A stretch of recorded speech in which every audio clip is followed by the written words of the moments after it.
What's up, everybody? It's your favorite show, Get a Bucket. I'm your host, Trey, and as usual, I hope you're all having a wonderful, wonderful day. And as you can see, I got a couple guys on the screen. You've seen these two before. You've seen them a couple of times. You know what I'm saying? He just ain't been up here a while because he talked too damn much. You know what I mean? But, fellas, how y'all doing, man? Chris, everything good with you over there? Yes, sir. Yes, My sir. God, my God. Nick, everything straight with you? Man, everything's gold, brother. Everything's gold. My man. All right, let's keep it short. Everything good with your shopper? How about I just give y'all a thumbs up? My buddy. My guys. Look, cheers, fellas. Cheers. Y'all being a little too egregious with it. You know, we still got a computer right here. You know what I'm saying? Oh, yeah. Y'all spill it. Y'all will be owing me some money. All right. Well, cool. Well, we're done with our sponsors. Let's go ahead and get right on into it, right? Because today we're going to talk about here the Super Bowl, but our reaction to it, a quick little recap. Who believes in script writing now after this win for the Chiefs? Because back to back, no wide receivers, defense actually was hitting actually. Now I think about it. Y'all believe, because I really thought the 49ers was going to win to the poll. I threw down the casual $25, and I thought they were the underdogs. And they were the favorites. And that should have given me, that should have told me, Patty, underdog. But everybody raised their hands on the script writers, though. So did it take any joy out of watching the Super Bowl or NFL for you guys? Nick, I'm going to start with you.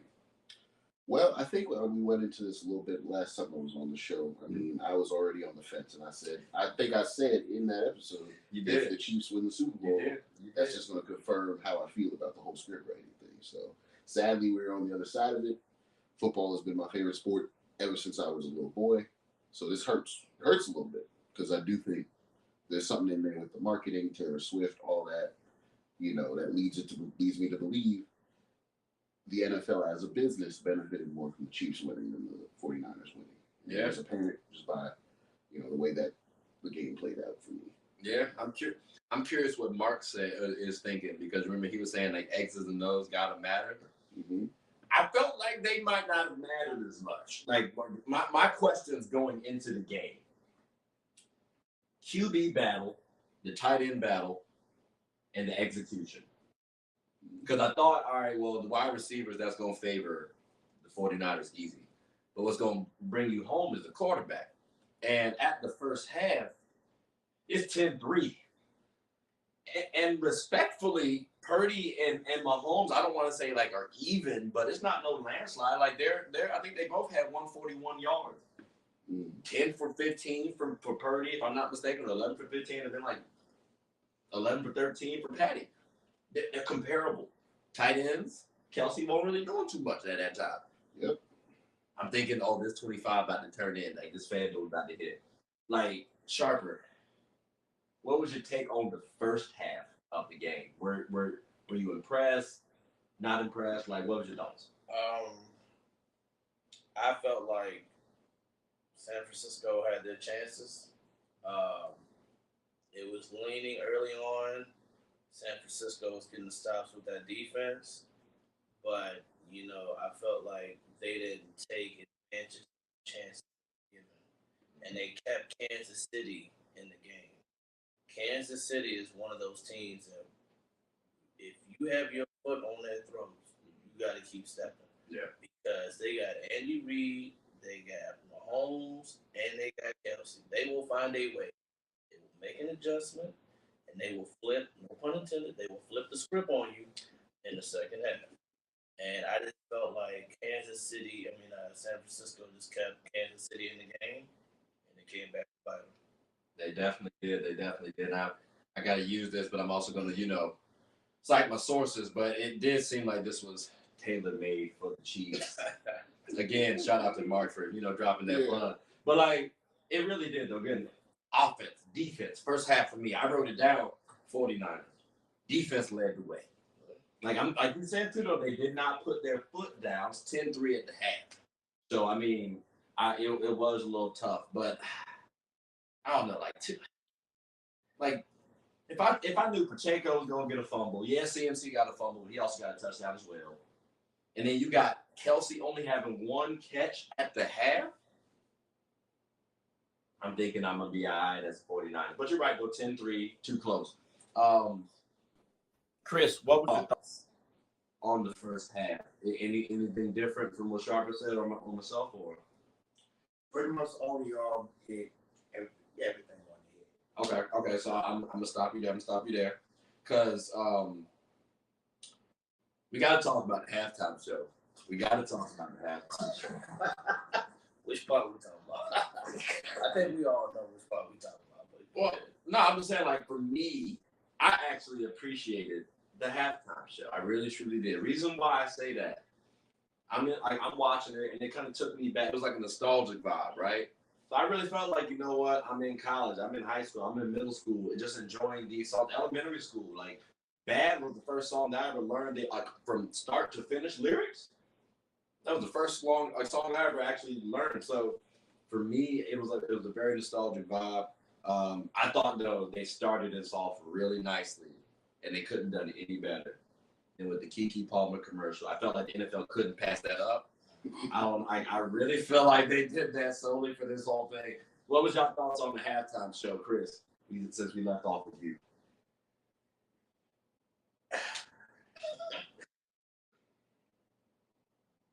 It's not on top at Dr. Dre halftime show, but Slander early, okay, it's cool. But this was one of the more better halftime shows I think we seen in years, you said? Okay. What made it the best for you, but not better than Dre's and them? No slander, Usher. He's just saying you're not top dog. Shout out Usher. You can't say that after you say. Oh, okay. I don't think you can say that. He might not take that, Chris. Go ahead. Shout out Usher. Go ahead. No, like I think it was with this one. He brought the South back to life. Meaning is he brought one of the best HBCU venues, Jackson State, the Jackson State University Sonic Boom. And plus also you brought not only two of the greatest ATL artists in the past years onto one halftime show. Mm-hmm. I mean, you can't say nothing more about it. Like, it was good. It was good. I thought that he was going to have some more songs, but like the catalog he did, it was sufficient. It was sufficient. Okay. Sharper, ladies and gentlemen, y'all might not know this, but he loves the scandal, the drama, the entertainment. So, like, yeah, go ahead and spill the tea, dog. Like, what did you like the most about the Super Bowl halftime? Swiss Beats? I love how Swiss Beats decided to not. Hold on, let him get it out. Because you love how Swiss Beats. Well, I want to make sure did not go Will Smith mode and embarrass himself and his wife in front of millions of viewers. Nor slap him up. Exactly. Because hey, no way on God's green earth that I'm gonna let another man. I don't give a damn if he knew her or did this song years before we got married or even met. Rub and massage up on my wife singing that my boo, I get it. You not about to be having her giggling and kikiing and have your arms wrapped around her. And I'm just sitting there like, yeah, it's cool. It's cool. Because I know that man's phone was getting blown up. So I commend my fellow light-skinned bald Swiss Beast the Monster for composing himself in such a very professional way. Because he easily could have gone Will Smith. But like, it's entertainment though. It is. Can we really go quote unquote Will Smith? I hate to use that term because I do rock with Will as an actor. Can we really say, all right, that's her job, bro? Yeah, I mean, like it's part of the bit. Like you could compose it because it's just like if you're an actor, you're married to an actress, and they have scenes. Exactly. But hey, man, look here. He don't care. It was too much smiling, like Shannon grinning like they're in a yearbook photo, smiling like this. What you want to do? Frown on? What you want to do? Frown on national television? Started when we were younger. They were smiling too much, like they were coming from a press commercial, like the smiling, cheesing. She was like, "Oh, but no." I feel like, bro, it wasn't that bad. Like, I mean, I get it though, because if I'm Swiss Beats, like you said, I might feel a little way. But he like composed himself, so I would give him that. Do you feel the same way? My feeling is this, what Will Smith did. I mean, he won an Oscar that day, yet nobody's talking about that. You know what I mean? However many years later since the slap, it's like he ruined. You really do forget that. Yeah, you forget it, and it's because he went out there and made a fool of himself. And excuse my French, acted like a nigga on national television. Went up there, slapped another grown man, right? Another black man, in a predominantly white-dominated event. And we got to say too, smaller in stature. I just want to throw that out there. Like he also, yeah, like it's literally beat up Pookie. Imagine. It's crazy. And you had to bring your Pookie in. But I mean, I had to because it undermined black excellence. Like it really did do a lot to damage his reputation at the event. And it's like, to then be a black man winning an Oscar for lead actor in a good role, in King Richard, which was a great movie. Yeah. It's like he'll be forever just known for that. The guy who slapped that Will Smith. 15 to 25 second. So hear me out though, because we say that he's we feel like he might be ruined or whatever the case may be. Winning solves all too though in this society. But like So, he won that night. But what I'm saying is, when you go back to that night, what do you think of? Well, no, you're right. That night we're going to remember that for the slap. But like that's not going to overshadow Will Smith's career. Like I don't think that's what I'm saying. You think it has already? Like I think because the first thing I think of is Fresh Prince of Bel-Air. Okay, that's fair. But how old are you? All right, if you're a 15, 16-year-old brother who looks at these people as pillars of black excellence, of things to strive to, 16-year-old kid, let's ask him how he feels about Will Smith. Oh, he's gonna remember him for it. That's that guy that slapped Chris Rock too. But now he got dropped from 3 projects because of that. Isn't he doing? He's doing Bad Boy 4. That was already in the No, but isn't he doing what's it called? Hitchcock 2 or something like that? No. Yeah, he's out of there. No. Like they. After that, I thought that was supposed to be. Bro, not only did he get dropped from projects, he got banned. Mm-hmm. He got banned. They banned this man from coming to. I don't know if it's like 5 to 10 years, but yeah, it's a certain amount of time where he's banned from attending. Yeah, I've heard 10 on that. You know what I mean? And it's like the overarching point, not to get too far away from the Usher thing, but Swiss Beats is another person who, even behind the scenes as a producer, the amount of projects he's been on, his discography, and the amount of influence he's had on the culture. This man is the richest black artist owned. Like his art collection is one of the wealthiest in the world, and no one knows about that. He's got like millions and millions of dollars worth of black art in his home. Like the influence he has on the culture and what he's doing to bolster the culture. He did it the right way in the sense that if he is going to handle the situation, he's doing it privately, which is what Will Smith should have done. Definitely. So I give him his props on that. Yeah. But I agree with you. Another grown man's on my wife. I'm saying something to him. You know what I'm saying? You definitely got to say. I feel like that's something that he had to have seen that ahead of time because they choreographed, like they practice stuff too. But not like that. Come on, the hug and the You get caught in the moment. There's a difference between. Like, I understand. You get caught. Okay, so you mean to tell me that you never knew Usher was going to be behind your wife like that ever? Like you mean to tell me you never thought this dancing mug was going to sit over here and be behind your wife and never decide to hug her? Like word that never crossed your mind? Okay, so let's say for example, they may have choreographed ways like that, but it's different from when you're maybe doing it with you and Alicia and your background dancers and the Jackson State Band, right? Okay. Y'all just going through the motions practicing. Right. It's different when you have thousands of people watching you in the stands and millions watching you, not just nationwide, worldwide. And you get caught in that moment, right? And also, like, he getting ready to go on tour, so you got to add a little sizzle, like, hey, y'all, promote himself. I mean, he don't need to promote, but like put it out there, like, hey, I'm back. He I put the might be kind of show 44, on 45, there. but Yep, he put the kind of show on that had women in their 30s and 40s sliding out of their seats. Man, I had my cousin up here like, yo, real quick, y'all. My mom is going to the Usher concert. She's 73. My mom and dad going to the Usher concert. They're going like, and she's 73. She screenshot and sent me the tickets. I'm crying. I just feel like because I've been in a show before, like a step show, right? It's very small, but like I know we had to practice stuff, so I saw how folks was interacting with the other dancers. So if we doing dry runs, imagine if it's active now. I got to think like that. So like for me, if I'm Swiss, hey, no, I'm gonna have that conversation before it happens, not after the fact. Because I know what I signed up for. My wife's in entertainment. That's fair, but I it's hard pressed for me to imagine that he didn't set those parameters and then still had to see that on live television and not feel some kind of way. I mean, you can feel. We're gonna feel some type of way. I ain't telling the man he shouldn't feel bad or feel some type of way about this. I feel like it was addressed. Like he knew going into it what it was gonna be about. So you basically saying he knew what he signed up for. Yeah. What she signed up for. I feel like if you're in the entertainment business, you know what you signed up for.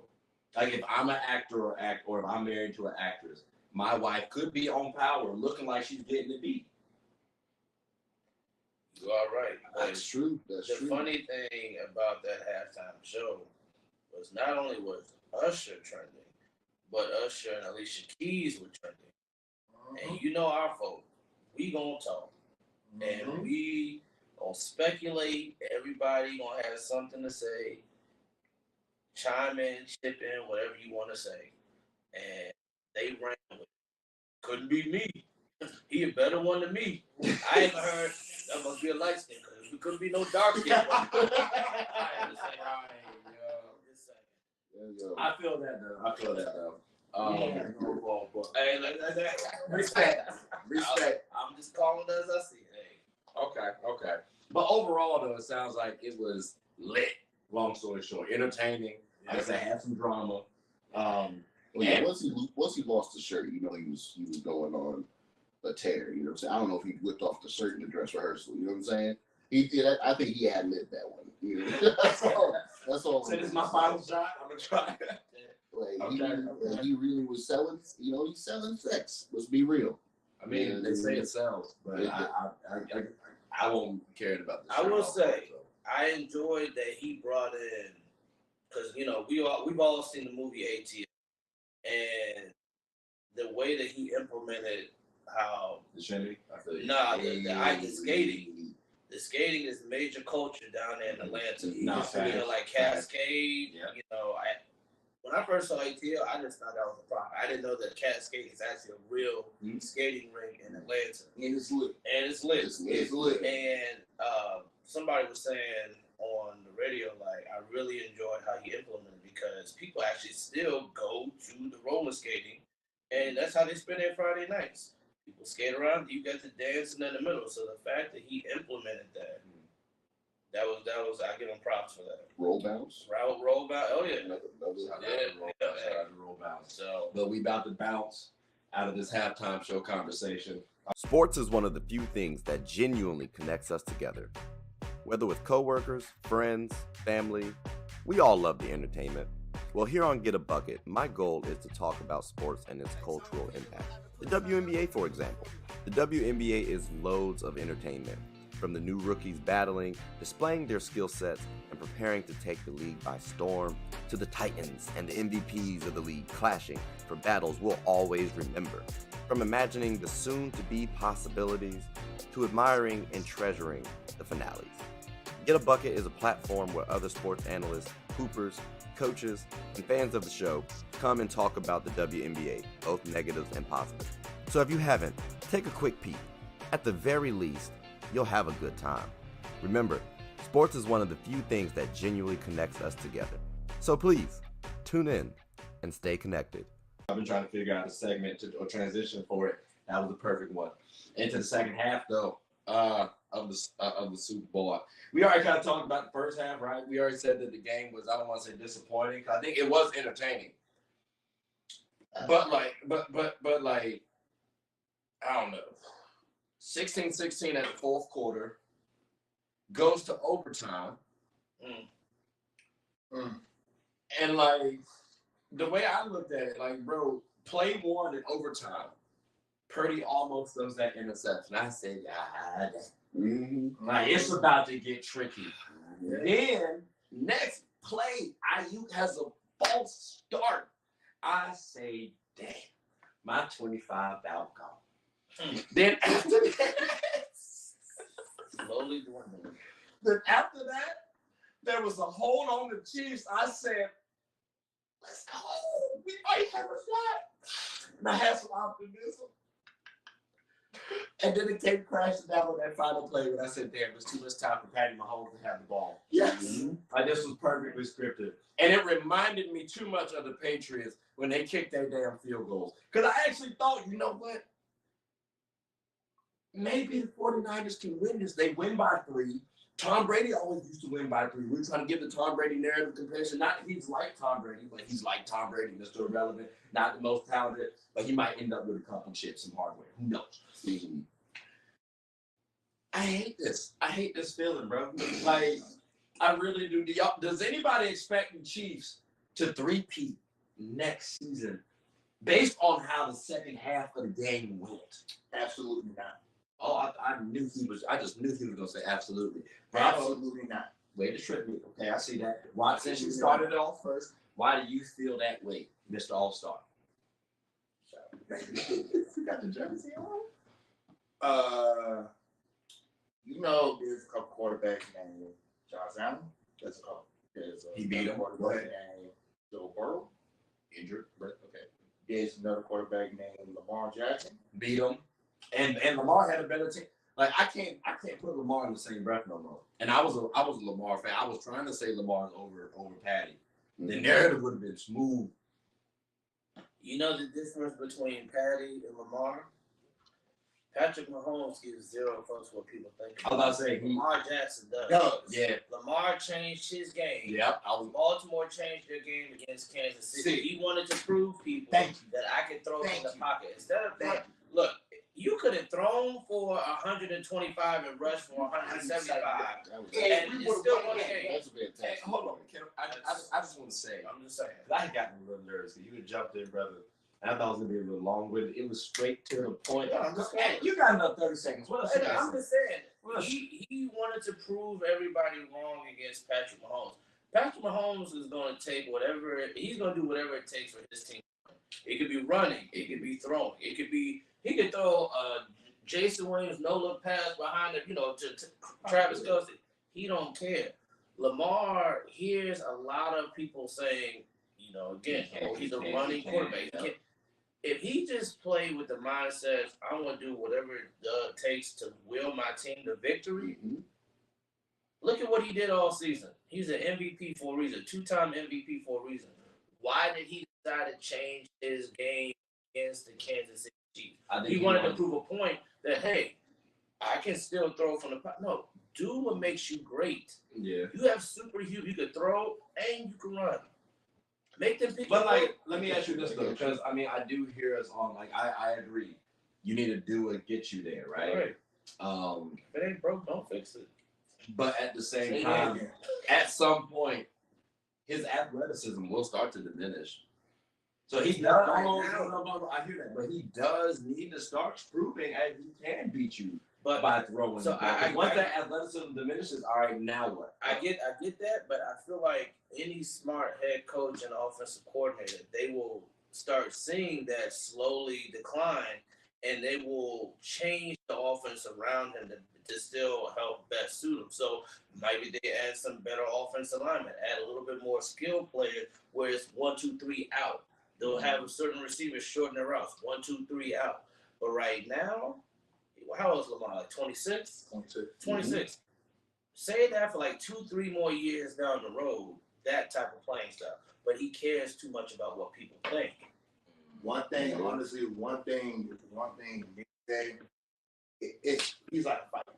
Like, I will describe Patty Mahomes as a young Mike Tyson. Now, here's why I say that. Because Mike? Not Muhammad? Just go along with it. That's tough. Just go No, along with it. I'm interested. I would have thought Muhammad and then you Because what does Josh Allen, Lamar, and Brock Purdy have? They had teams to win. Shut up. They had teams to win. But it's just like you said, once you got them on your necks, do not take your foot off that person, because once you do that, users raised one light skin from Texas all the way up. He will tear that place and like it is nothing. I will say though. It's like you turned into Super Saiyan. But I will say this though. Joe Burrow does not need to be on that list. Yes, Joe, you do. why? Yes, you do. Joe's correct me if I'm wrong, but didn't Joe go to the? He's the only one that seems to have the formula. Yeah, that's what He's the only one. But you said Josh Allen and him, and Josh lost. And Josh Allen. Yeah, I don't And think Herbert does too. I don't think Joe needs to be in that same category, my boy. But he didn't say Joe. He said Brock, Lamar, and Josh. I thought he said Joe. he didn't say Joe. Oh, So he Joe, already sorry. he already He mentioned admitted it. Joe earlier about you asked him what can they do a triple Super Bowl. A three- He just named certain quarterbacks that are. Now, here's what I said. And Justin Herbert. Okay. Because I wouldn't put that game on Lamar. I'm not. I agree with you. He had a lot of reading the defense. And if you're Lamar Jackson, and if I'm getting to my second read and it's not open, I'm running. And there were a lot of times those lanes broke down. If we watched film on that game, he could have got 5-10 yards. Easy. How is his He wide? could easily had 100 yards. How is his wide receiving core for the year for you? To me, Like trustworthy? I think that Zay Flowers was learning a lot from Odell. Yes. And I think that kid is a future. Yes. If he continues on the path he's on, future all-pro level receiver. The kid is a star. He can make.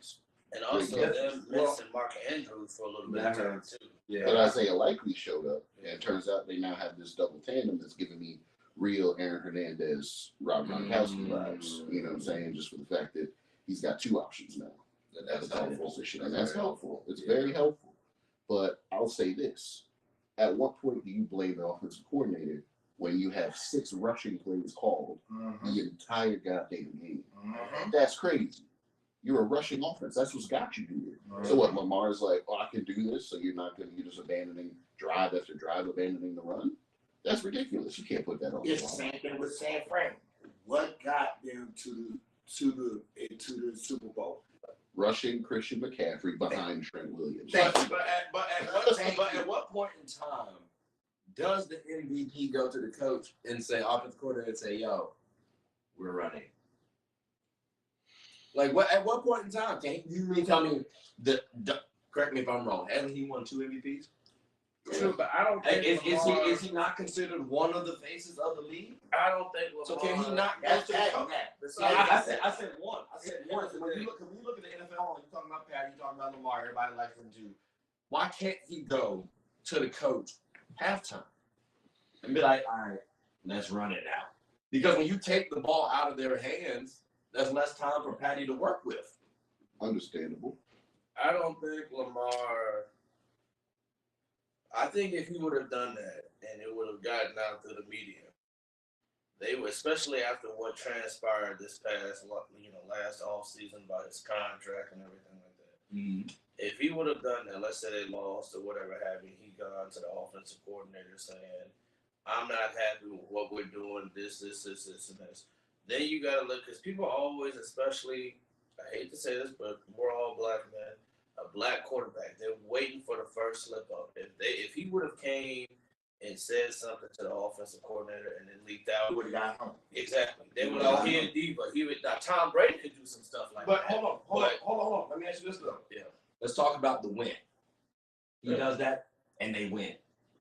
Yeah. No. I'm saying though, we give him the praise. Yeah. So as a leader, as the face of your team, unfairly or fairly, however you look at it, you get blamed. Shit happens. And can we say that Lamar gave his all? Can we say Lamar tried if he didn't say anything? Let's say he felt like, maybe we should have ran more. and didn't say anything? What if that story? But there was also no, but I'm saying, like, what if that story comes out? Does that make Lamar look bad to you? No, because he he's felt trying to win the game. So correct me if I'm wrong, because y'all said do what got you there, right? Yeah. Which was run the ball, Mm-hmm. and he feels like they should have ran the ball in that moment, but didn't speak up to the coach. And as the leader of the team, you're gonna not view him badly. Well, let's put into context the fact that he made the plays when they were needed. Zay Flowers lost that game. I was just about to say that. So the young boy between the and the fall and the And top. Taunton. You know what I'm saying? He threw the ball. He had him open. He made the play, and then he got up and had to get in that bull's face. And then what's the other defensive player who he bumped? He faced back. He headbutted the dude right in front of the referee. No, it wasn't McQueen. It was this is his first year. Nah, I forget. It's his first year with Baltimore, but he headbutted the dude. But yeah, they got chippy, but the ref didn't see that. Yeah, and then he headbutted, and then the refs right there threw the flag. They were about to get off the field. Yep. Like, so it's like you see Lamar like, oh, what are y'all doing? Yeah. Like, now I just want to make sure I clarify. I don't put all the blame on Lamar, but I feel like in sports, unfortunately, you do have to put the blame on the star. Like, imagine if this was basketball. It's called Get a Bucket. I gotta do it. Like, if this was Braun, I understand football and basketball is a little bit different. It's a little bit more team oriented in football, although that may need to be a discussion that we need to have because it's 11 people on one side of the field versus 10 on an entire court. That's all I'm saying. We need to have that discussion. But if this was Braun and he falters, folks are blaming him. This is KD and they stumble. KD, you trifling. This was Steph, maybe not. Like, you see what I'm saying? Like, the leaders do get blamed. So Lamar does have to receive some, especially if y'all saying that he didn't. So you going, okay, so Lamar would take blame for that, right? Trickling back to the Super Bowl. Do you blame Purdy or do you blame the defense for San Francisco? Or do you blame Kyle for not? I'm about to say Shanahan. Shanahan. I don't believe that either because he's been called a guru. So you mean tell me this guy who plans all these schemes and stuff, every quarterback we've seen this man have, they look all right. So you mean tell me he could do all of that, but forget the overtime? I forgot the overtime. I didn't know. Like, oh shoot, what happened? That's explainable. I'm not a professional. I'm not in the NFL. That man, like when I saw that, that's what also helped me say, oh, this is scripted. And what is the overtime rules have to do with the fact that you couldn't get your ass in the end zone? Thank you. Nor cover the flat twice. Not only that. When they do the new rules implemented for the upcoming season, whether it be regular season or preseason, regular season, postseason, Super Bowl, they do it at the coaches' meeting in the summertime, and then just in case teams have forgotten about what the new rules might be for the Super Bowl, they re-implement it and they talk about it and they remind them the week of the Super Bowl. So the coaches should know. Keyword should know. It wasn't Super Bowl overtime rules. It was playoff. But the playoff, that's what I'm saying. They should have known that from the wild card. Because he's a coach. Yeah. So they tell y'all all that stuff too, right? Like they tell y'all all the stuff. If it happens on this level, we're not professional. And that's not. I'm just trying to put it in perspective. Like high school, we have a coach on our school. So, like for example, on high school, our head coach, he might, get caught in a moment. We make sure we have situational football, not only for plays, but calling timeouts. For example, if it's closing seconds, if we get down to a certain down the distance, okay, do we want to try to take a strike for the end zone or do we call a timeout and kick a field goal? If that's the case, our head coach or our coach at high school, he picks a coach every other game to make sure we're keeping track of timeouts because, like he said, he might get caught in the moment and call a timeout, and the ref be like, hey, nah, y'all don't have no, and then we get penalized. So, like, one time I would mark it down, even though I'm communicating with my defensive backs, I'm also making sure because mindset, I'm not worried about the offense. So I'm able to help him out. Like when we're on the offensive side of the ball, like, hey, you only got 2 timeouts. You only got 1 timeout left. Like, whatever have you.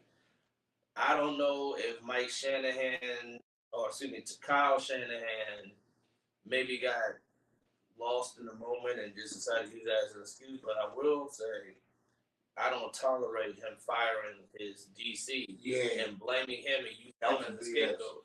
Because San Francisco was a blitz-heavy team all season. Mm-hmm. So, and technically, it was going tit for tat. The game went in overtime. It's not like they got blown out. How do you not blame you for your ridiculous? You're in a winning Super Bowl type of position. You're inside of the 10-yard line, and you run twice with Christian McCaffrey to the weak side of your offensive line, and then throw some bullshit play action into the end zone. He needs to escape. He needs to escape. Hold on, time out now. Swanky's Construction serves as the general contractor in the metropolitan D.C. area.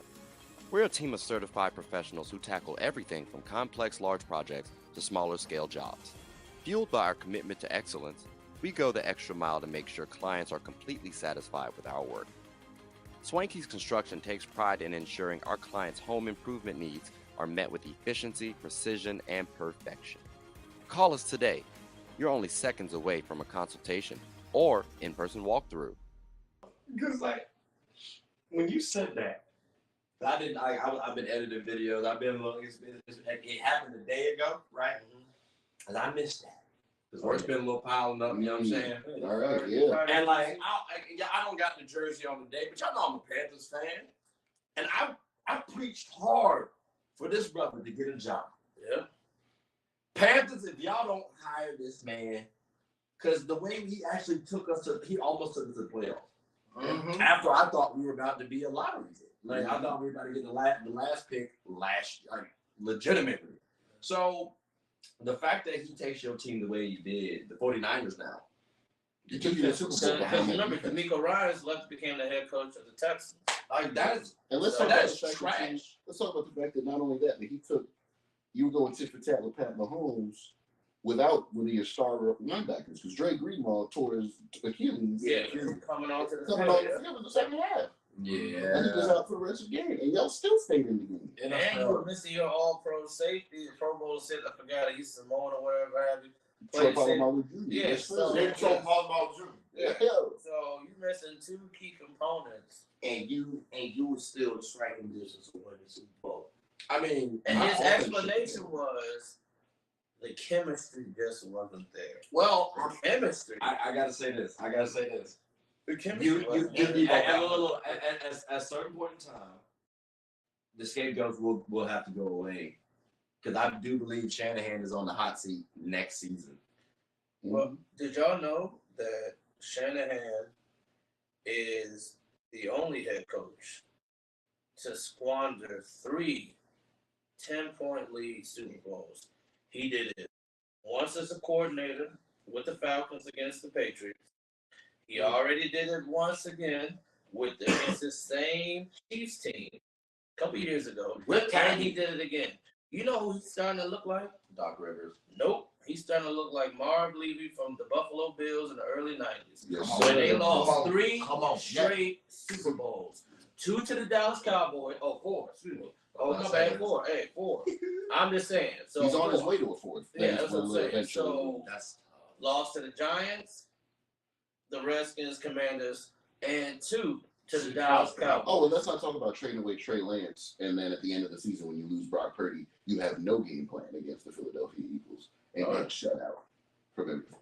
Like he's definitely on the hot seat. I ain't gonna lie to you. And this is the thing. Going off that. You have played Kansas City before. Yes, that Kansas City Chiefs team had Tyreek Hill. Okay, I get it, but you still Andy Reid's still there. Patty Mahomes is still there. Travis Kelce's still here. But it should be. Why are you being so conservative? After all these years of them pulling the same shit, how does nobody know how to cover the little pop out flat route to win the goddamn game? How does nobody know? Keep a cornerback. But as soon as I saw it pop out, I'm like, that's an easy touchdown. Yeah. How do you not know to keep a corner? Because the corner keeps every corner I see against them when they run that dumb shit in the end zone. crashes in. Have two corners sit there in the zone and have your outside linebackers hold the edge. It's as simple as that. Oh yeah. Let me ask you this: did you think in the overtime? Did you think Kyle was like thinking and said, "Go for the win"? Because he knew. Because he knew. Because he knew. No. I'm saying, are you saying is he thinking go for the win? Yeah.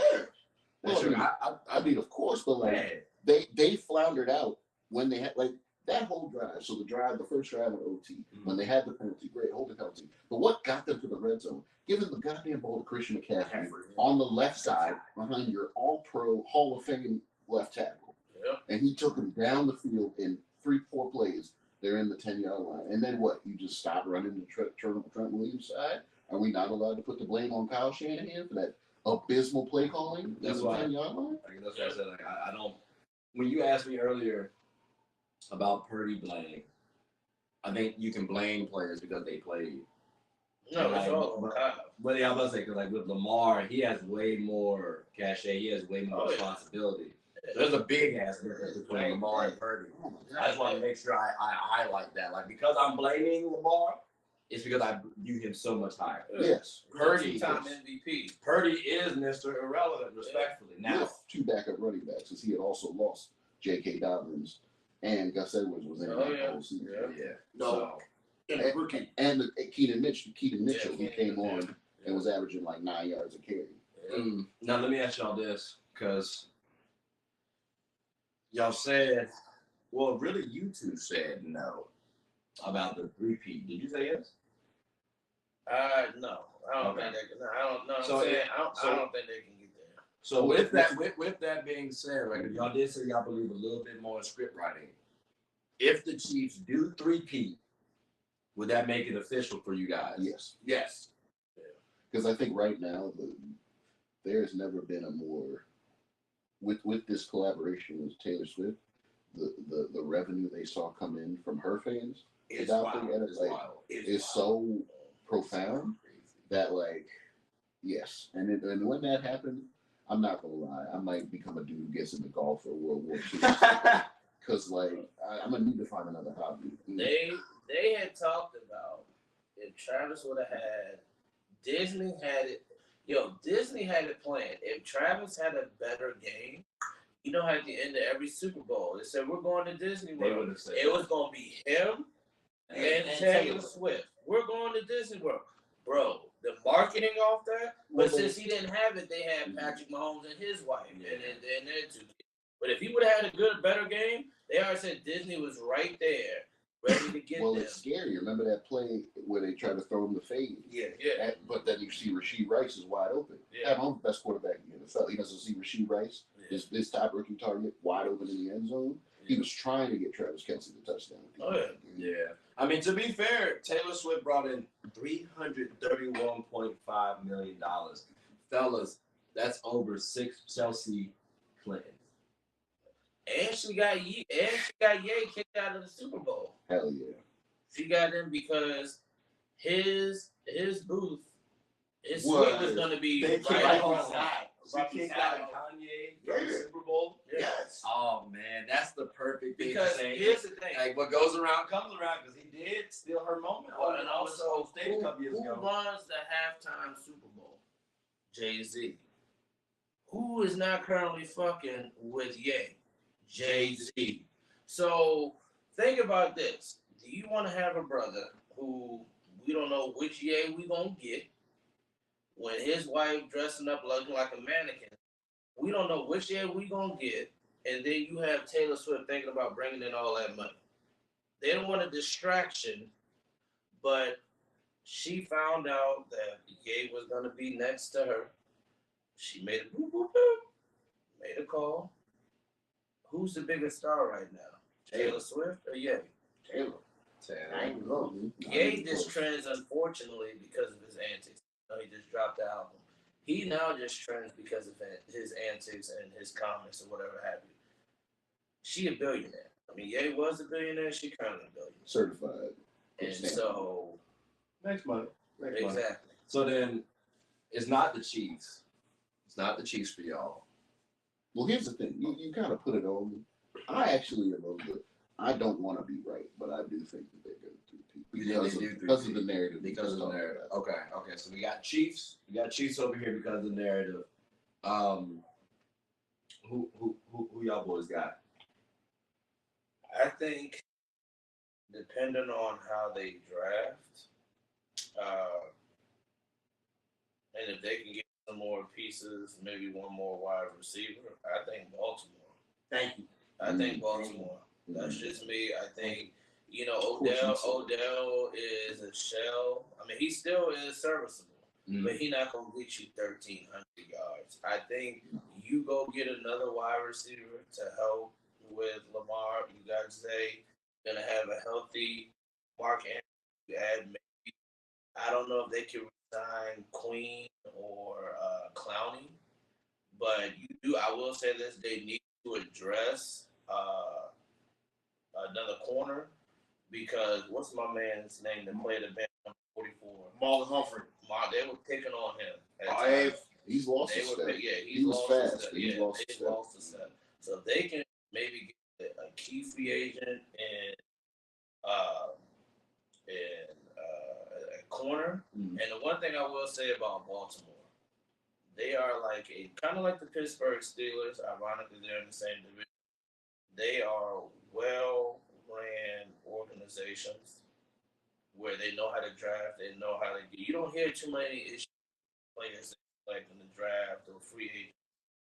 Plug them in, play. If you can just build around, get another wide receiver and maybe a corner, and make sure they can sign Queen and keep that team intact. Watch out for the Ravens. Yeah, that's all I'm gonna say. Watch out for the Ravens. Both of y'all. Oh yeah, I said Ravens. Okay. I ain't gonna lie, fellas. Don't even say. I like the Bengals and the Rams. I hope you didn't think I was gonna say the Panthers. No. Oh, I was gonna say that's a hell no. Nah, Bengals and Rams. Here's the reason why. These fools done sat up here and talked me into the Rams because of narratives too. Now, like they were talking about, like, Puka Nakua, which I like, buddy. You know what I'm saying? I was cool with him. It's weird he ain't getting no awards. We'll talk about it another time, another day. CJ. Anyway. Wow. Lost the rights. Excuse me. Anyways, but still, CJ so we got an offensive rookie of the year. That's cool. He lost the rights. Anyway, so you got Puka, you got Coop, you got they got a solid squad, and you got Aaron Donald. That's a he could be on his way out soon because he said he was gonna retire after this year. And I was like, I don't know. Aaron looks like he got too much left in the tank, bro. And so he's still playing. He would have retired if they won, but they didn't win. So I think I feel like the Rams, they won the Super Bowl. Yeah. The Rams aren't like your Lakers, where everybody wants to come play for the Lakers because it's the Lakers. How many championships y'all got? 17, 18? 16. 16. I don't count the bowl. Here we go. 17 in parentheses. Anyway, the Rams, I feel like they can't get that type of pool to come to Los Angeles. I don't know why. Huh? I feel like they did a couple years ago. I mean, they had. They got OBJ. Yeah, they got OBJ, but I'm saying Okay, let me ask you this: who in the NFC can definitively beat them? Because I think right now you got questions about Purdy, you got questions about Shanahan. Okay. Yeah. And I think because of now the coaching, they can't. You got McVay versus Shanahan, which I was thinking. You said what? I throw one out there. Packers. Yes. I think the Packers. To the Super Bowl? I don't know about. I'm saying you said beat the Rams.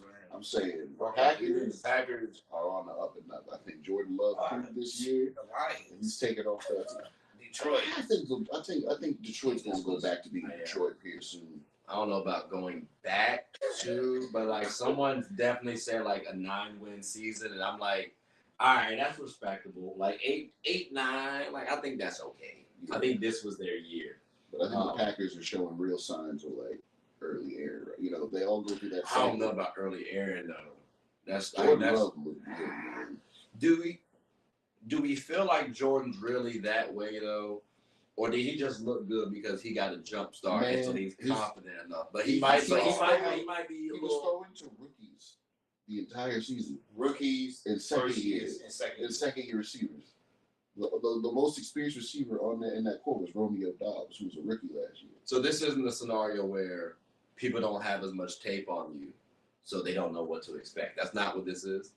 You feel like this? So.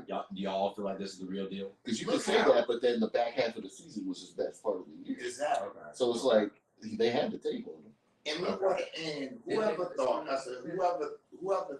that the Packers was going to go into Jerry's world and really beat the shit out of them like Beat the brakes off the Cowboys. They beat the brakes off. And that boy looked smooth cold.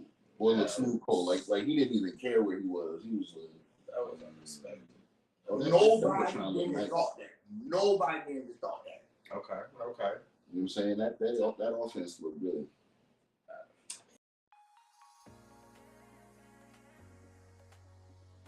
The I'm Perfectly Made Foundation believes that routine screenings can save lives and that access to these services should not be a barrier.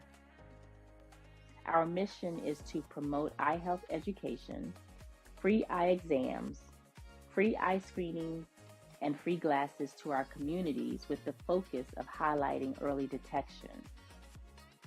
The I'm Perfectly Made Foundation also gives individuals with low vision and blindness the opportunities to be a part of certain community events regardless of visual impairments. Now I'm interested also to see what the Chicago Bears do with Justin Fields in that number 1 pick. I'm curious what they're gonna do as well, and I know we talked about this too. Because Packers, Bears, and we talked about them kind of needing to rebuild, going for the future. I said if the Bears were smart, draft Marvin Harrison. Oh yeah. Well, it's clear that the issue isn't Justin Fields. The issue is that offensive line. Is it though?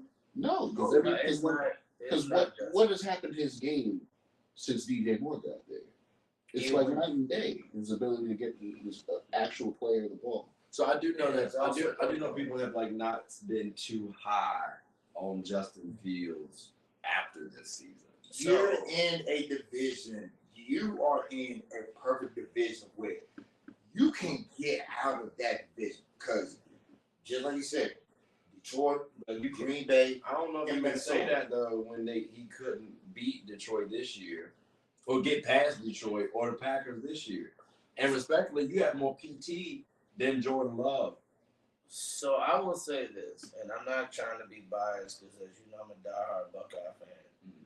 I feel like Justin Fields is also a quarterback who you just need to let him play his game. Exactly. Mm-hmm. Offensive play calling. Some coaches, I know the offensive coordinator for the Texans as C.J. Stroud, certain plays that worked well for them in college. Yes, it's a different speed, but you can implement and tweak it to the pro game where they feel comfortable. Yeah. Justin Fields, he was never the one to throw coaches or players under the bus. But there was a couple times this season with the Bears that he threw the offensive coordinator because he felt like the offensive coordinator didn't have his back. Some of that, Justin said, I want to run a certain play because I saw, okay, I can run here. Offensive coordinator didn't want me to do that. So kind of full circle back to you saying with Lamar, Justin did that. But then when Justin looks like shit because he didn't agree with what the offensive coordinator was calling because Justin wanted to use his legs. I could run. Justin ran a 4.40 coming out of Ohio State. Mm-hmm. He did not want to run. The offensive coordinator didn't want him running. They ended up losing the ball game. Chicago has the number 1 pick right now. They can either A, draft Marvin Harrison, which they should, or B, they can use it as a king's ransom and get more pieces around Justin Fields. Claypool they thought, but Claypool is no. You don't think you got DJ Moore and they got committed the tight end? Do you feel like So you feel like they should not go after Caleb? Do you feel like Caleb's not better than Justin Fields? No, I'm not saying that. But if you think about it like this, also that offensive line is an issue. You're gonna be starting back from ground zero. But you also got to pay Justin Fields before long too. So how do you look at that? I'm looking at it like, first off, let me just commend Ryan Poles, because a lot of people were off him based off the beginning of the Bears season, but by the end, everybody was on board with the way he handled the draft last year, and I think he's going to do something real cool this year too. I'm not going to say I have a beat on what he's going to do, but I do think it would be very wise to at least see Justin Fields through his rookie contract. He's going to want an extension. Definitely next year if he gets tagged this year, he's going to need an extension next year. That's going to be dependent on his play. This is his make or break year. Give him the tools. Look what he did with the number one pick last year. Look what he was able to receive. And so, with that being said, what this man could do and still get back, all right, maybe not Marvin Harrison, Romeo Dunze out of Washington, though, that boy can ball. Malik Neighbors out of LSU, that boy can ball. There's some receivers in this draft that are monsters and could actually immediately make an impact on that. I agree. And not only that, you have Roshan Johnson, you have Khalil Herbert, probably get another amazing back in the second round, third round. And then not only that, but I'm sorry, but Caleb Williams, I'm not sold. And I know USC, I'm sorry, don't mean to say it, but Pac-12 quarterbacks, they're not playing against real stiff competition in the secondary. Come on. And also, him coming from USC. See, Justin Fields played at Columbus, Ohio. Mm-hmm. Now, my family being from Ohio, it's brick. It gets cold playing in Michigan, playing in Penn State. They're used to going like this. Wisconsin, Nebraska, it's brick. Before you start trying to slander too much, I do remember Ohio State losing to USC, but go ahead. Losing to who? You lost to us before me, bro?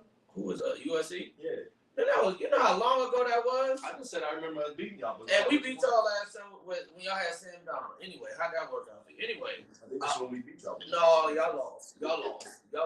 Anyway, I digress. Y'all beat us with John David Booty. Y'all beat us with Clay Matthews, Ray Magalua, and Brian Cushing, that crazy white boy with CTE. Y'all lost to us with either Mark Sanchez or John David Booty. It might have been Mark. See how that played out. But he's not used to. But the thing is that Justin played he's played in when you playing in Green Bay, you playing in Chicago. It's cold. Detroit. Yeah. It's cold. And so, like you said, yes, he would want to get paid. And I know the cheaper route, but you're going to go through the same issues. And let's keep it real. People are bashing Justin Fields in Chicago, but when's the last time Chicago actually had a great quarterback? You can't say Jay Cutler. I mean, Rex Grossman.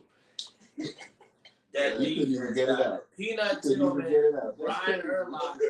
Peanut Tillman and Brian Urlacher got them to that Super Bowl. Just like Walter Payton and Mike Singletary and them got them to their first Super Bowl. That wasn't McMahon. You know what I'm saying? McMahon was just over there rocking a headband and getting concussions. Rocking a dog. He wasn't doing that. He was up there turning up in Chicago nightlife. You know what I'm saying? And I think Justin Fields has the tools. He is more physically gifted than Caleb Williams.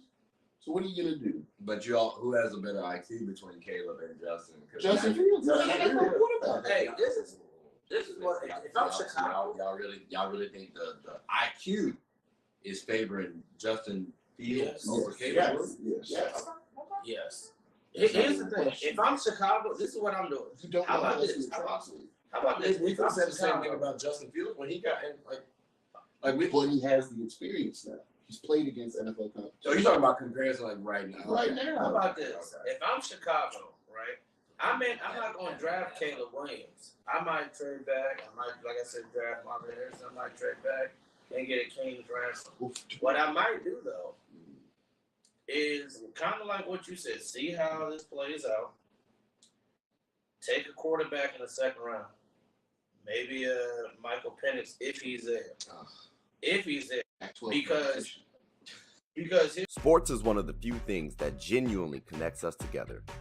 Whether with coworkers, friends, family, we all love the entertainment. Well, here on Get a Bucket, my goal is to talk about sports and its cultural impact. The WNBA, for example. The WNBA is loads of entertainment, from the new rookies battling, displaying their skill sets, and preparing to take the league by storm, to the titans and the MVPs of the league clashing for battles we'll always remember. From imagining the soon-to-be possibilities, to admiring and treasuring the finales. Get a Bucket is a platform where other sports analysts, hoopers, coaches, and fans of the show come and talk about the WNBA, both negatives and positives. So if you haven't, take a quick peek. At the very least, you'll have a good time. Remember, sports is one of the few things that genuinely connects us together. So please, tune in and stay connected. Because here's another thing. Guess who's coming out next year? And you might be able to pull his father. Sanders. Yes. Yeah, you might be able to pull his body. Yes. Money talk. That's the That boy thing. is pro ready. Here's the thing. He's staying for another year. Playing in Big 12. You give Justin Fields. This is your make or break it. You sit down and be like, look, we're willing to pay you, but we'll get more pieces around you. This will be your make or break it year. No pressure. Just see if you can earn it. If not, Shedeur Sanders right there. I'm just saying. So And he's playing in Boulder, Colorado. It ain't warm in Boulder. It ain't warm in Colorado. So one more year, and you go Shedeur Sanders. And Do you y'all might- add, let me get this though. Caleb Williams or Shedeur Sanders now? Who's better? Okay, so did you say alt? I said Arts. Manning. Oh, That's a couple years That's away. a couple But years you also away. got to think about Malachi on my team. because what I thought you were saying was this draft, trade back, get Joe Alt, the tackle out of Notre Dame. Yes. Now you got a shirt up offensive line. Justin Fields can actually sit there and make a decision. You draft a receiver later. Still get your receiver. Yeah, you This still is get a your deep It's a receiver deep core. receiver core this draft. Do you go number one though with the wide receiver? Well, here's the thing. Marvin Harrison, Is he worth the number one? no. I don't think He's not anyone, worth- I don't think anyone who isn't passing the ball or protecting the quarterback or rushing the passer. I is kind worth of the number disagree because one I feel like Calvin overall. Johnson was worth the number one pick. Because I mean, respectfully, I don't Okay. remember his quarterback most of the time. Matt Stafford. No, I know. You guys always remember, like, Or Georgia Tech or in Detroit. In Detroit. Most of his time there was like, yeah, I mean, like, I remember. But yeah. like, you know, so that's why I say, like, is Marvin like that? That's my only word. 'Cause I had to ask that question. So here's I the thought thing. he was about to get I will say this. Marvin Harrison, and again, I'm not trying to be biased with Ohio State. If Marvin Harrison didn't get knocked out against Georgia in the semi, we would have won that. We would have won a national championship. So did that make him When he the got surefire knocked out, if y'all win, every- does that make him the surefire number one pick? I mean, maybe yes, maybe no. What I'm saying is every first round defensive back that he lined up against, he murdered. Joey Porter Jr. He dropped because Marvin Harrison had 115 yards. Joey Porter Jr. shut everybody down. He lined up against Marvin Harrison Jr. Marv had 115 yards and a touchdown. The corner from Georgia, that secondary, they had supposedly nothing but first and second round draft picks. The corner that was lined up, Ringo, in front of Marvin Harrison, tore him. he had 135 yards. Before he got knocked out at 135 yards receiving and 2 touchdowns, he dropped from the first round to the third round. Yeah. Dropped him. And even against Michigan this So year, then why he had not- 100. So then why not go? You said Marvin Harrison, DJ Moore, Mhm. Justin Fields. What does that look like next year? An elite threat in the NFC North is what that looks like. Does it look like a playoff contender? I mean, you say elite threat, brother. I'm thinking contender, like at that point in time. At least out of the NFC. You have your Going forward. foundational pieces. Going forward. Exactly. Okay. Because You still need one, an offensive line.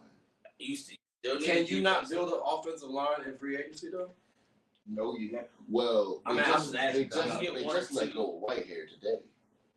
Their center, and they just let go of Eddie Jackson too. Tough to Yeah, lose. So they just lost their center. So and- let me ask y'all this. Maybe we haven't had this discussion yet. Should Justin Fields want to stay? Because I mean, again, you're losing DJ Moore, right? Again, my Panthers, shout out. But what's like? Let's say he can go to the Falcons. Like I was just about to say, what if I'm Justin Fields? Well, if you want to come to my If I'm Falcons, Justin Fields, I'm gonna have a talk with Chicago Bears. Be like, look, if y'all gonna trade me, trade me home. Trade me to Atlanta. Because can you imagine him, Bijan Robinson, Drake London, Kyle Pitts, like that RPO, that repass Algier. Let's not forget another cat. Like, look, there was a reason why I ain't wear my Carolina Panthers jersey on. Cause y'all see red for Falcons. Hey, it just happened that way though. I really just did it because Long. And think about it like this. You are playing in the division where let's not be before you get slanderous now. Let's not because I'm gonna get my jersey right quick. No, I'm not cracking jokes. I'm saying you're playing in a division where they call. No, I'm saying they're calling the Saints play in the dome. Hey, the Saints play in the dome. The Falcons play in the dome. Carolina, like it don't get crazy cold. And then Tampa, I'm saying, like, depending on when you play, it don't get crazy. It's not like Chicago, Ohio, Green Bay, no, like that. And then when my folks are in Tampa Bay, like you're playing in a very comfortable environment. But that also going from a climate like that to look at like Tom Brady going from New England to Tampa. But he's also it's like a quarterback going from throwing weights on him in the cold to throwing with no weights on him. Okay. So y'all saying basically Rock Lee is fighting Gata and he gonna take off the weights. When he goes to Atlanta. So here's my thing. When quarterbacks do leave cold situations and they go to the warm, right? Mm-hmm. Do you feel like that's not preparing them for the cold? I feel like quarterbacks who are in the cold, they have an advantage over the others. Like Jokic in basketball, it's called Get a Bucket, ladies and gentlemen, so we gotta talk a little hoops. He gets an advantage that this man is fat, but he is running in high ass altitude.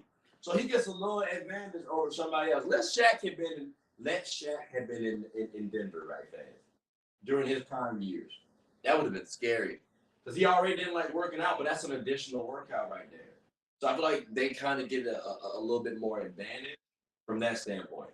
I put it like this. I feel like if you have played your college ball in the cold, and let's say this is like you were talking about,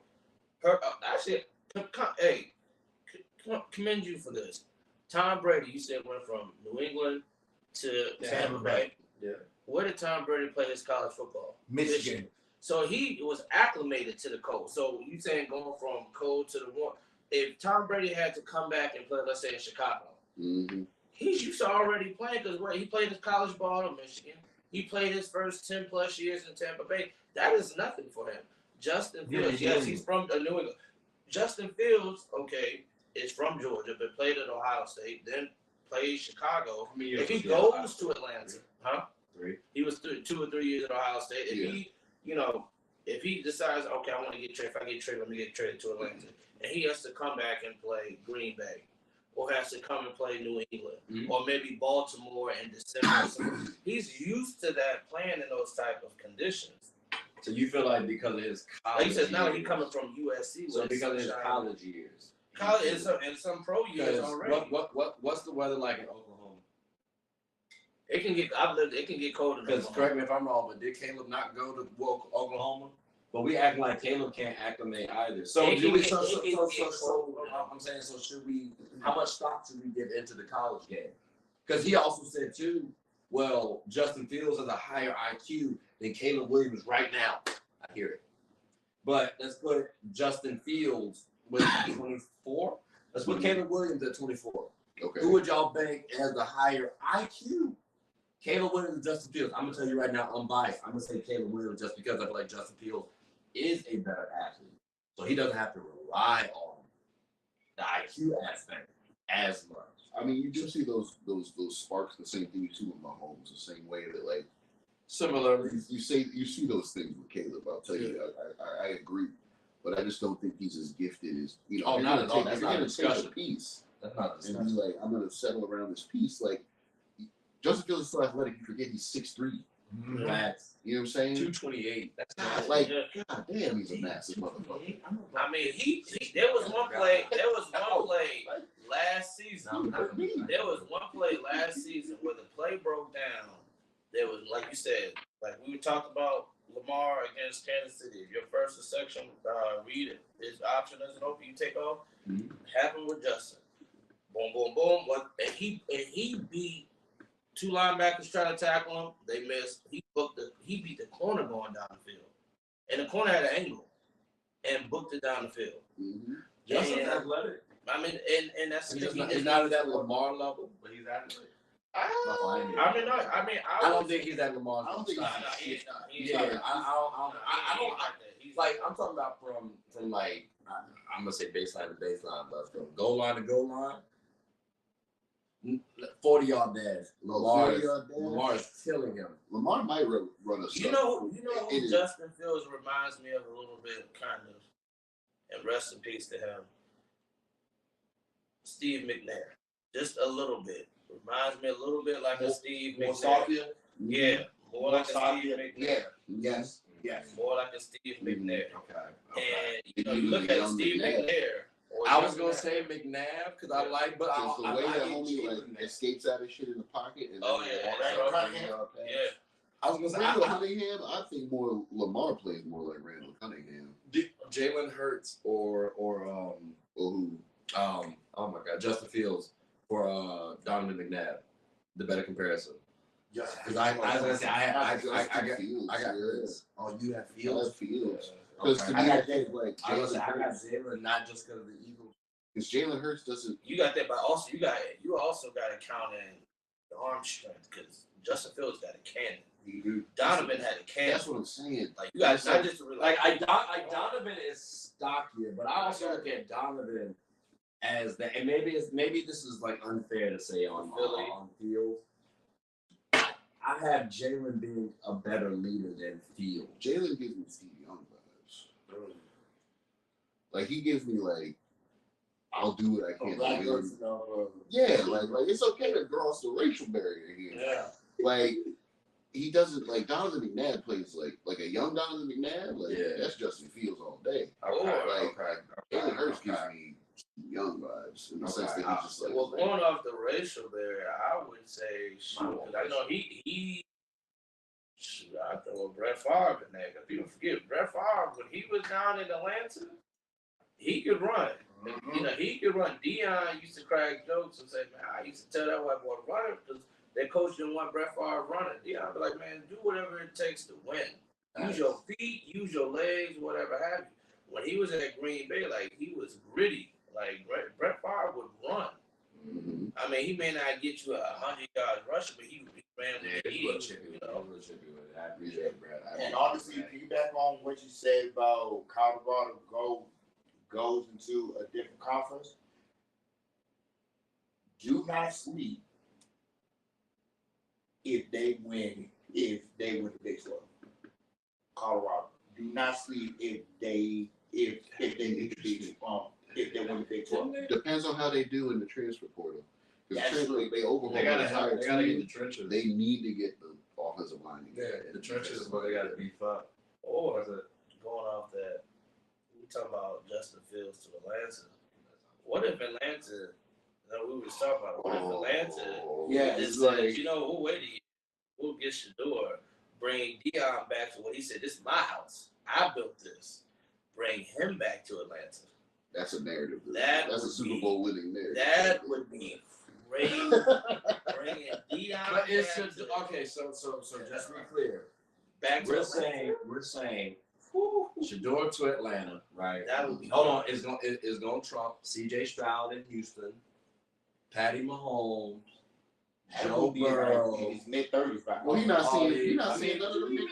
Let's talk about this shit. He's barely seen any of them to the Super Bowl anyway. So maybe if he goes to Atlanta, look at what Deion did in Colorado, bringing everybody. Imagine if Deion went to Atlanta with Shador. Like, you know how much revenue? Think about You bring in money. Think about that though. Like, bring in money. Shador, your son, coming there to play and being a quarterback. oh my God. And then people remember what Deion did in Atlanta. Because then he's also going to bring Travis Hunter with him. Oh yeah. You Another Georgia head. You hope, but like they gotta draft these boys to go. Oh, they'll find a way. Eli said no.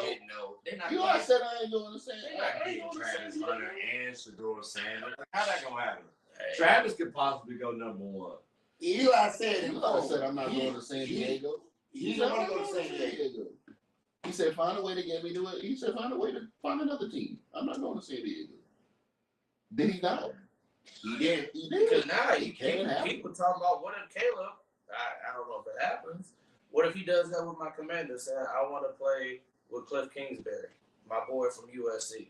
Yeah. I mean, I don't know how likely, because I feel like Washington. We were just talking about this coming up, and Washington traded everything for RG. I don't want us to have to give up the farm for a player because we got too many holes that we need to plug. Mm-hmm. But if Caleb goes, hey, I don't want to play for anybody but Cliff Kingsbury. Now, times have changed. That was 20 years ago when Eli did that. And also, Eli's dad played in the NFL, and Peyton was already there. So they had a little bit more leverage. I don't know what Caleb's leverage is. If he has any leverage. I don't think that man is, correct me if I'm wrong, he's the Cardinals coach, right? No. No, he's the offensive coordinator for the Commanders now. He was at USC. They fired Eric Bieniemy after one season, which, by the way, let's talk Guido and today. Fired Eric Bieniemy after one season. Cliff Kingsbury. And then the Steelers didn't hire him. That's tough. Why not? Why did the Steelers hire Eric Bieniemy? I have no goddamn idea. We hired Arthur Smith, which, you know, if you're going to rely on Najee Harris now, that's fine. But That's another discussion. That's another discussion. Yeah, that's another discussion on that. So I can see Caleb going to the Commanders. I mean, he's from the DMV. And I mean, the colors match with USC. So I mean, he's already got the gear. He's got the polish already. Yeah, he be chilling in DuPont with it. Chilling in DuPont. Like when he scores, he can be going like this, you know. Honestly, you probably don't even notice here, but let's just say hypothetical, if the Commanders get Caleb, that would be the fourth time that the Commanders really got somebody that was home base. Jonathan Allen. Chase Young. Yep. Jonathan Allen. Chase Young. Worst thing. Kendall Fuller. Kendall Ford. Mm-hmm. That's not the worst thing, too, though. Haskins. Yeah, Haskins. The Bullets. Yeah, I mean, and the thing is that we have, I think, up to 75 or 80 mil in cap space. We are under, so we're bringing in Magic Johnson from your Lakers. Hopefully, he has won everywhere that he has either played or organization was tied to. He didn't win with our Lakers when he wasn't a good coach or a consultant. Well, okay. I mean, I hear you though. Optimism. As a player.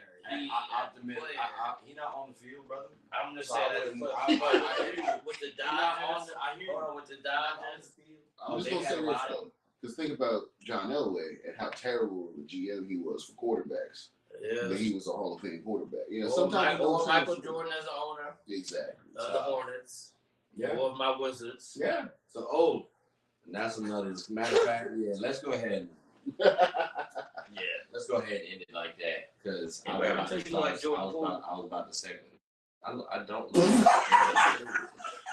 You resemble a little bit Jordan Poole, a little bit. What? How? Because I'm light skinned? No, you were like. I don't look. I don't look anything. It was more like Kyle Kuzma. Wow. Than Jordan Poole. It's Sean Livingston. Yeah, Sean Livingston. Oh shit. Yeah, Sean Livingston. Wait, I just said, but I was like, okay, because you know he was trying to braid his hair. I mean, you got hang time, like Jordan Poole was up there trying to like, what is this man doing? I ain't seen him trying to braid his hair. I know that poor kid is a clown, man. That poor kid is a clown. You and I already talked about that. Just a little bit. I'm a free agent now, so. I'm crying. That's another discussion for another day. Look, as y'all can see, ladies and gentlemen, boys and girls, we've had a good little conversation about the NFL Super Bowl halftime show, all that good stuff, translating even the Packers and Bears. So, I mean that's about it right now. Hope y'all all enjoyed it, fellas. I had a good time with this. We definitely got to do it again. Let's start like this. Chris, you got anything you want to say before we close up shop?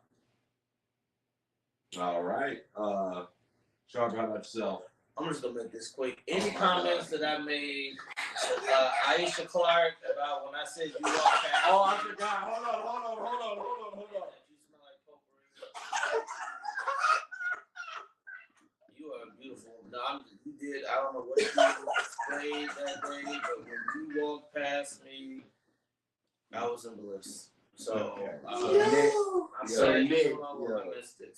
So Nick, do you have anything you want to say before we close up, shop? Bruh. I ain't never seen a successful USC quarterback in the NFL. Sorry. All right. Let's go. That's crazy. That hurt, bro. Yeah. I'm sorry, bro. I'm cool. There've been other positions they've been successful. Actually, Sam Darnold's been pretty successful.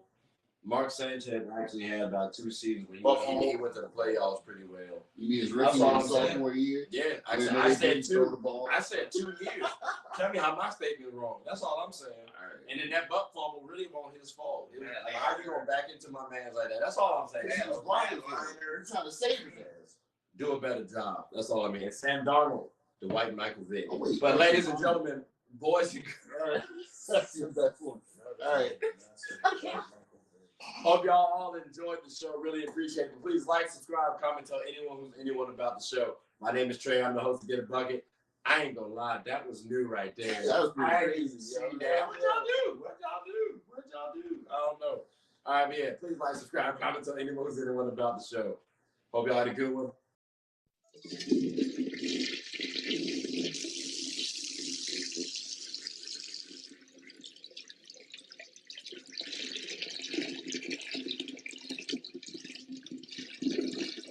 I did not know you guys were still here. As you can see, we're at the back end of the show. No pun intended, but look, hope you all enjoyed it. And before you go, please subscribe to the YouTube channel, follow the IG account, share the content to anybody who's anybody. And most importantly, leave your thoughts and comments below. But I got to go back and play Buddy in 2K, so let me unmute him real quick. Excuse me. Hey, boss, I'm back. Nah, you better catch this word. You know we get buckets.